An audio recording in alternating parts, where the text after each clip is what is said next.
What's going on, guys? This is Rob, and we are back with the 10 Lives of Wolverine. As always, if you guys want to keep up, make sure you check the playlist down in the description. We have all the videos that we've done in order. There's only 5 of them so far, so it should be easy to keep track. And then again, once we're done with all this, we'll just combine them all into a full story, right? So 10 Lives of Wolverine, 10 Deaths of Wolverine, because they are essentially 2 different stories, even though Marvel's sort of releasing them bi-weekly. Maybe they wrap together in the end. I'm not 100% sure. But the important thing here is that this story initially opens up with a bit of a discussion by Wolverine in terms of like the curse of longevity. It's something to understand about Wolverine, and we've talked about this before. Wolverine is not an external. For those of you guys who don't know what that means, in Marvel Comics, you have different types of mutants. You have proto-mutants like Gabriel Shepherd, who are really powerful, and then you have external mutants, and then you just have like regular mutants. External mutants are mutants who are legitimately immortal. They're not indestructible. You can cut off the head of an external mutant, and that would basically kill them off, right? So long as their head is not reattached to their body, they'll basically stay dead. But they can never die of old age. They can never die of disease or illness or sickness or anything like that, right? So they are legitimately immortal in that way. So long as you don't physically destroy their body, they'll live until the Earth is destroyed. And if they ever find a way off the planet in some kind of a ship, they'll live until the end of the universe. Wolverine is not that. Wolverine's just a person with a healing factor. There is an actual time frame for Wolverine. So there was a what if story that was written, and I can't remember exactly which one it was, but basically it gave us this idea that Wolverine lived about 1,000 years, and that was with adamantium bonded to his skeleton. If he didn't have adamantium bonded to his skeleton, we could just kind of estimate and say maybe he lives for 5,000 years or something along those lines. But the thing about this is that Wolverine has this conversation where he talks about the idea of longevity, right? He talks about what it means to be, by all standards of measurement, essentially immortal. Wolverine's only been around for a couple hundred years. So if we were to take that 1,000 year period, right, we divide it into quarters and we say 250 years is the equivalent of you or I being 25 years old. That's basically where Wolverine resides in terms of his overall longevity. With all the time that he's spent, he's only about 25% of the way through his life. But what he talks about here is that the reality is being that old and having been made a weapon over the course of his life and different things like that, that the fighting never ends. And seemingly there's always someone after Wolverine. Now, there have been instances where Marvel's wrote his character in such a way to where he tries to quote unquote retire, or at least what passes for retirement when it comes to Wolverine. But in the end, someone always comes after him. Whatever the case happens to be, right? They want to kidnap him, brainwash him, use him as a weapon. There's always someone after him. And so the reality is that his life is marked by conflict and fighting. That's all it ever really is. And he can't really find any moment of peace, but occasionally he does. And when he talks about this idea of longevity, he says what makes the average person's life so valuable, what makes it so worth living, is the fact that it's so short. That the average person, assuming they've lived any measure of like a healthy life, will make it to about 90 years old, right? Usually about 80 something, I think, is the average. Not going to swear by that, but best case scenario, they make it to their 90s. But there comes a point when your life basically starts experiencing diminished returns. Once you hit like 80, you can only go so many places. You can only do so many things. You can only engage in so many activities. Unless you're like supremely healthy, your life starts to experience a kind of drop off. I would argue it probably even starts when you're in your 70s, right? 60s is really when you hit about the peak, right? And then at that point, it starts going downhill at a drastic pace, right? At like a fever pitch. For 60 years, you've been on your way up. And in the span of 30, it's wow, it starts going down. And so it's one of those things where he's like, the people that we fall in love with, the friends that we make, the kids we have, right? The lives we live, the trips we take, things like that. It happens in such a precious short amount of time. And it's a really interesting thing because he's like, that's the value of what it means to live. Now, the reality is he's kind of making this whole discussion in relation to like, I always have to fight for stuff, right? Like I've got to fight all the time. It's just the nature of me. I have to fight everyone all the time because like that's his life. But it's one of those things, right? He just kind of talks about how he does not like the idea of being old like that. And so what this does is it kind of switches over. Now this story is going to sort of jump around a little bit, but I will do it in such a way to where it makes it, easier to follow. But you basically pick up in this the scenario back in the year 1900 with basically Xavier, what looks like his grandfather, and essentially them just kind of being stuck in the ice. Now, as we know, that because the desire of Omega Red is to kill Xavier, that he's actually launching multiple strikes through the time stream, all seemingly at the same time. And so while there is an attempt to take out Xavier himself at different points in time, specifically in like Columbia, that what you also have is Omega Red going back in time to take out like Professor Xavier's father or grandfather, right? Prevent him from coming into existence. And that Wolverine's mind being sent back into the bodies of his younger self at different points in time is designed to basically save Charles Xavier. And that's why this this version of Wolverine that you get is a lot younger, right? He's basically relatively new to his powers. He's about 4 years out from his powers and everything really first manifesting. And then in turn, of course, he's able to face off against these forces of Omega Red. And so while that's happening, the grandfather of Xavier is able to actually hold his own, right? Like literally using like harpoons and all kinds of stuff, just like taking out all these people that Omega Red is possessing. And while Wolverine's on his way there, we end up finding out Omega Red can possess not simply just people, but animals as well. The dude seizes control of a sperm whale and breaks through the ice. Now, obviously it's designed to be like an allegory to Moby Dick. I mean, look, it's the white sperm whale, right? You know, the white whale, there she blows, you know, that kind of a thing. But it's kind of a nut situation because it's just like Omega Red is basically pulling out all the stops in order to take out the grandfather of Xavier. Now, the other part of this is we switch over to post-World War II Japan with Itsu. Now, again, we brought this up in the previous video. We'll kind of rehash it here, that Itsu was at one point the love interest of Wolverine and the only woman that he had ever really and truly fallen in love with, but was also the mother of Daken. Now, before this whole fight kicked off and Wolverine was sharing an intimate moment with Itsu, of course, he told Jean Grey, mind your own damn business, right? Because Jean Grey and Xavier are the ones who sent his mind into the past. So they're basically watching him. So he's like, give me some privacy, right? Like, shut off your mind, give me some privacy. You know, me and Itsu, we gonna do the damn thing. And so, of course, where Itsu is basically possessed by Omega Red and then starts attacking Wolverine, this is one of the things to know, that Omega Red's attempts to kill Xavier are not the only thing he's trying to do. The other part of this is to basically stop the guy who's trying to stop him.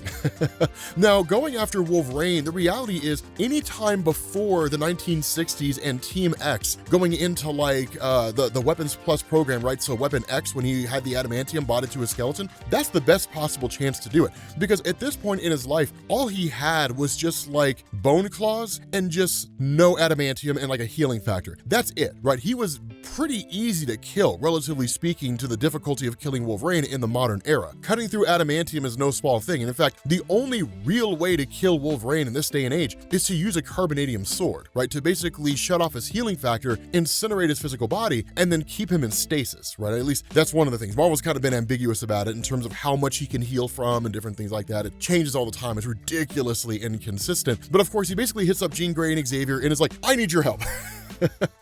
And so what you end up getting here, this is a really, really cool thing, that in the midst of this whole fight between Omega Red, you know, basically possessing Itsu and Wolverine, suddenly Romulus arrives. Now, here's the thing, and this is what's so interesting about this, is that I've kind of been saying what it looks like Marvel's doing is they're writing the story for the purpose of going back and basically changing aspects of Wolverine's past. This is not one of those things they changed. So one thing to understand, for those of you guys who don't know who Romulus is, Romulus was created by Daniel Way and really by Marvel in an era when they were trying to rework the history of Wolverine. It's one of those things I was never really a huge fan of. It felt unnecessary, not even in the sense that I'm just kind of like, his old school origin was the best. Romulus was just weird, right? It was just a weird story arc. And so the way this worked, and it really kind of circles back to the original origin of Weapons Plus and all that, which even then didn't make a whole lot of sense.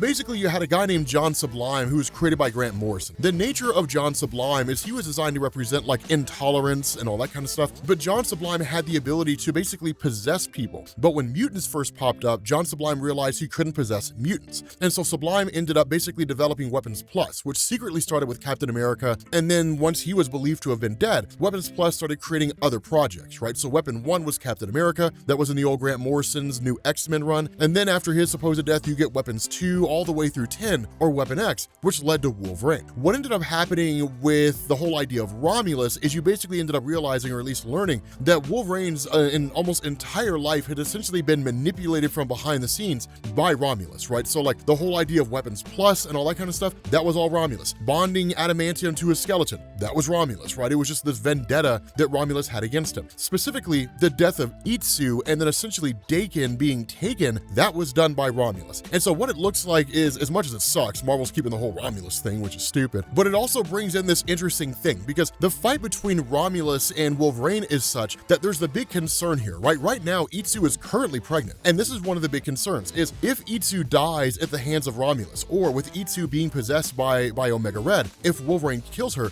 what will happen to Daken? Now, under the traditional sense, if the mother dies, the unborn child dies, right? The two kind of go hand in hand, unless that child is so close to the ability to be born that the mother can be rushed to a hospital, a C-section can be performed, and the baby can be saved, right? But I mean, they're literally out in the middle of nowhere in post-World War II Japan. The likelihood of that happening is slim to none.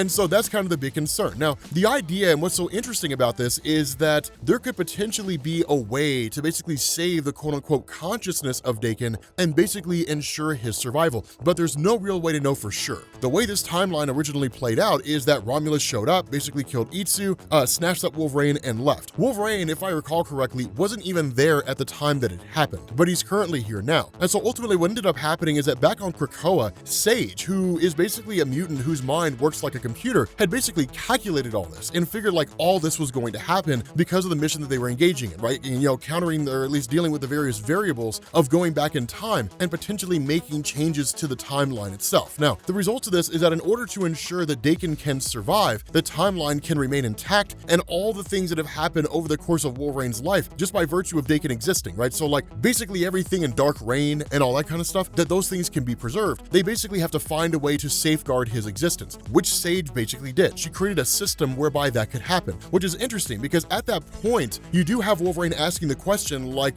Jean Grey, Xavier, is there a way to make this work? They didn't know that Sage did this, right? So seemingly they're going to find out that Sage did it, and of course, Dakin's going to continue to exist. But the thing about this is that that's why Romulus is here. His presence is interesting. And so of course, with this fight kind of going on between the two of them, that ultimately you end up having Wolverine who basically injures Romulus, and Romulus leaves just like it originally happened. But at the same time, Itsu apparently ends up surviving, right? She's just kind of injured, but she's not killed. This is a change to the Wolverine timeline. And in fact, Jean Grey says like, Wolverine, we have to go. It's time for you to leave. We have to go do our thing. And so he's kind of like, okay. So he ultimately ends up leaving. Now, whether or not Romulus comes back, kills Itsu, takes Dakin and leaves, keeps the timeline intact, or if Itsu continues to live on, is anybody's guess. We don't really know what's going to happen here, but this is a massive shift in the timeline of Wolverine, because the reality is Wolverine didn't know he had Dakin. He didn't know he had a son. That Itsu was killed, Dakin was taken, and Wolverine had no clue that he existed. He found out later on. But seemingly at this moment right now, with Itsu basically surviving, she could contact Wolverine at a future point in time and basically tell him what's happening. Now, the other reason why Itsu survives here is that with that fight taking place between Wolverine and Romulus, it basically allowed Omega Red a chance to escape and to basically let that fight serve as a distraction. That if Wolverine's fighting Romulus, Wolverine's not focusing on Omega Red. So Omega Red can basically continue his mission and at the very least, buy himself a little bit of time. He can be like 2 or 3 steps ahead of Wolverine as opposed to Wolverine being hot on his heels. Now, the other part of this is we switch over to Mikhail Rasputin basically with Omega Red. And again, this kind of happens as part of the lead up to why Omega Red's even going into the past in the first place. Again, we're getting these little pieces here. We don't know exactly why it is Omega Red went into the past. We simply just know that he did. And even now, we're not necessarily given an absolute explanation here. All we really know is that Omega Red basically got his hands, or at least Mikhail got his hands on the Cerebro sword, which is basically a system that allows a person who is essentially plugged into it, i.e., stabbed, that it allows them to basically hijack Cerebro's signal and then in turn use Cerebro to ride the timeline if they choose to, right? To send their consciousness into the time stream more or less. And so again,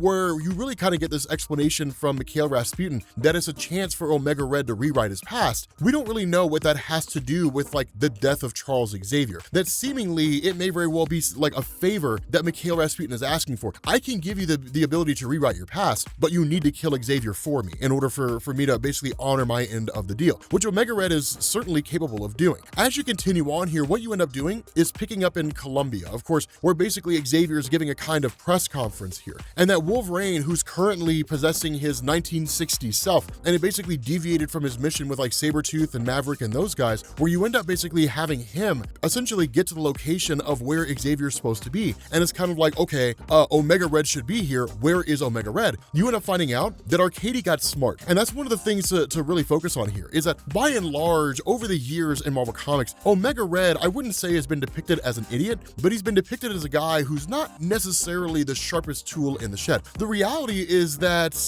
Omega Red, he's the whole like Department X, Red Room, KGB, the guy's wildly capable. Marvel just never really plays up his intelligence or his tactical awareness in a way that they possibly could. What he ends up figuring out here is that if Wolverine is the one that's constantly on the trail trail, basically trying to stop him from killing Xavier, then why not just take over Wolverine? And that's exactly what he does. That when they get to the scene where like Xavier's there and Jean Grey is kind of like, okay, like I don't sense Omega Red here anywhere, that's when Wolverine chimes in. It's like, I'm the one they're supposed to be afraid of. That essentially Omega Red has possessed Wolverine and now has the best opportunity he'll ever have to essentially kill Charles Xavier. With that being said, guys, we're gonna bring this video to an end.